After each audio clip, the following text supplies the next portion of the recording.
Negara kita sedang berdepan dengan tekanan ekonomi global yang semakin kompleks. Pada awalnya, krisis ini dilihat sebagai isu bekalan minyak.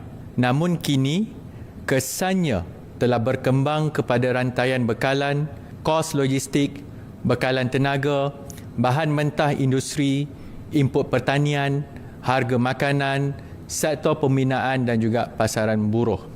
Oleh itu, kerajaan sedang mengurus keadaan ini secara berfasa, berpandukan data, libat urus bersama industri dan tinjauan di lapangan.